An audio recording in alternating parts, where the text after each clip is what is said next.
Sleep deprivation negatively affects every aspect of your life, including general fitness. And sleep deprivation negatively affects athletic performance in both the short term and the long term. And for those of you who don't want to be with us for this entire video and hear how exactly, well, here are a few simple ways that it does so.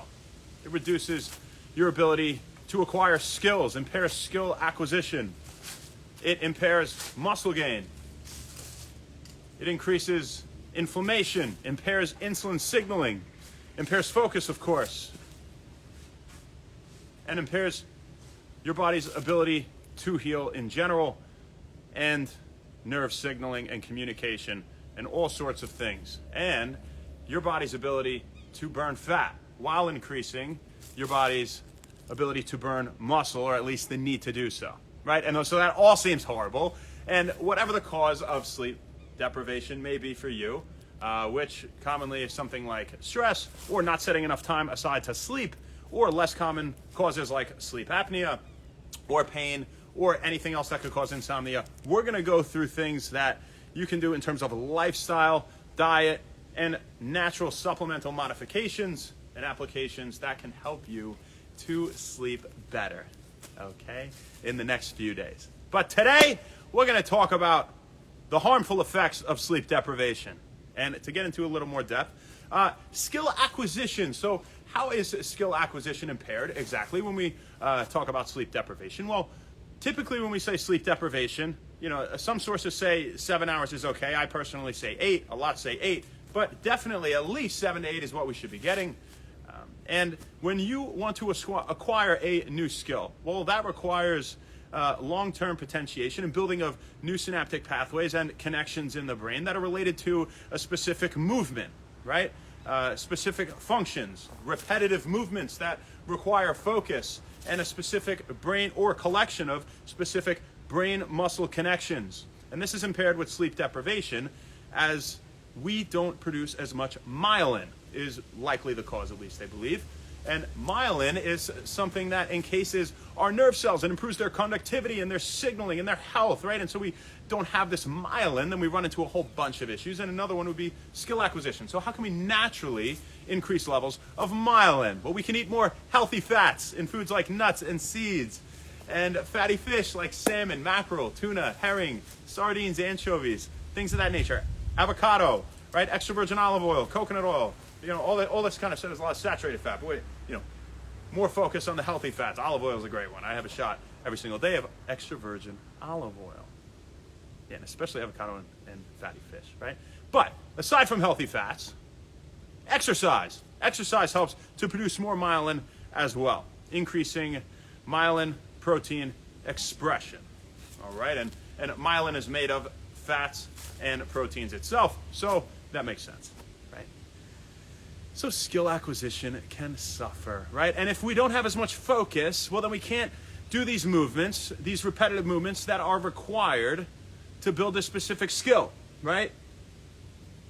To hone in on a specific skill. And so that's another way, aside from impairing general cognition and functioning with a lack of focus, that sleep deprivation will negatively affect sleep acquisition. Skill acquisition, sorry.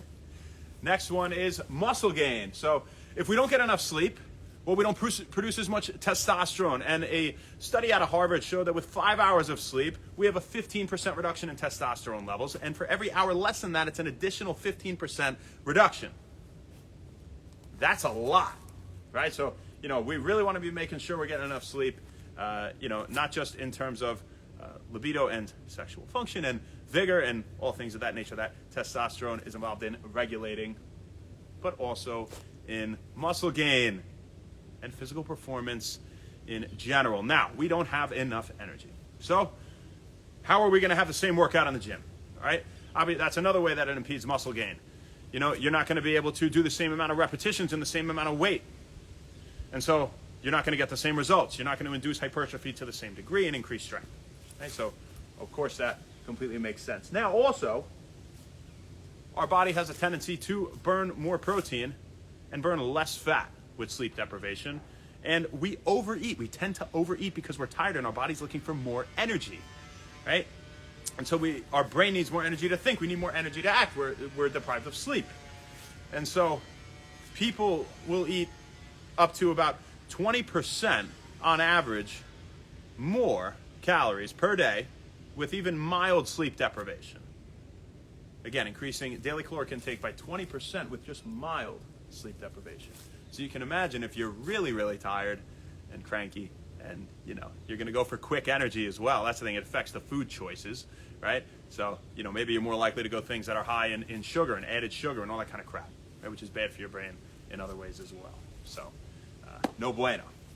Insulin signaling. If we impair insulin signaling, well, insulin is involved in uptake of glucose into our cells, regulates the uptake of sugar into our cells, either to be burned for energy or to be stored in the liver, for example. And so what happens if we don't have as much sugar?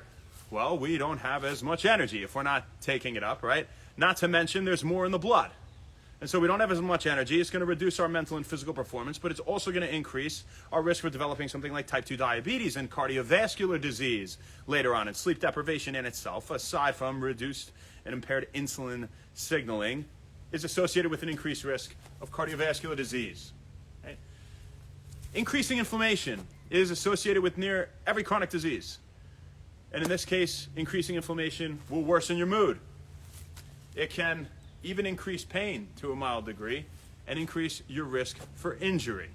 So increasing inflammation is obviously no bueno as well. Now, what we're going to talk about in the next few days, again, if you're late to the party, are specific lifestyle modifications, natural supplements for improving your sleep. But we just wanted to let you know why it's such a big deal. We had a question about sleep.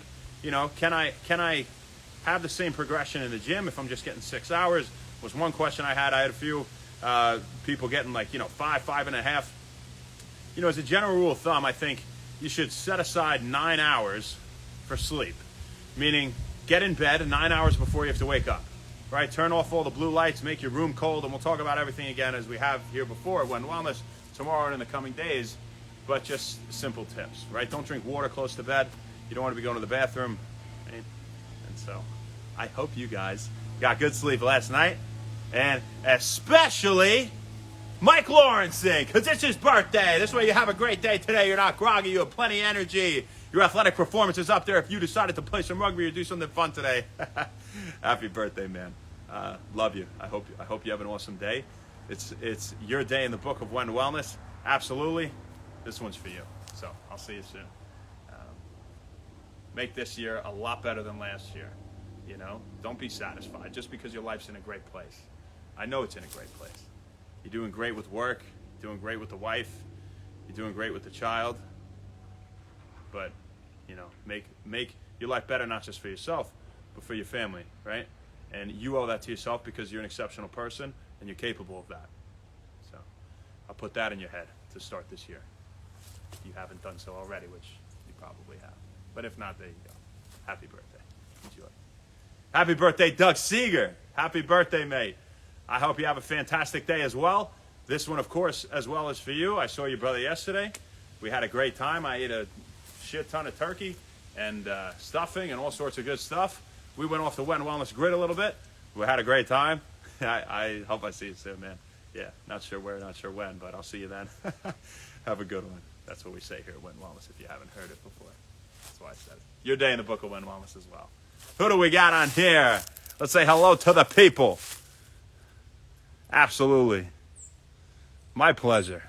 This one's for you too, Ma. You're great. Manuel Land, what's up? Mike. Anthony Luca, how you doing? Malcolm, what's up, brother? Starkey Brian. Glaspie. Yeah, Chris, interesting, right? I know. Rondo, what's going on? Chris Presco. JHINS. Brandon Malone. George CV12. Stephen Apple Blue. Dun Don Spice. First one of the day. Maxie PL. This was for you too, my friend. Thanks for coming on. I'm going to go enjoy this beautiful day. Go to my great friend Mariano's and we're going to kick it. And I absolutely can't wait for that. You guys enjoy yours as well. Happy Sunday. And as for now, that's all we got for you, folks. We'll see you tomorrow, baby. Not sure where, not sure when, but we'll see you then. Have a great one. Thanks so much. And happy Wellness. Have a good, amazing day.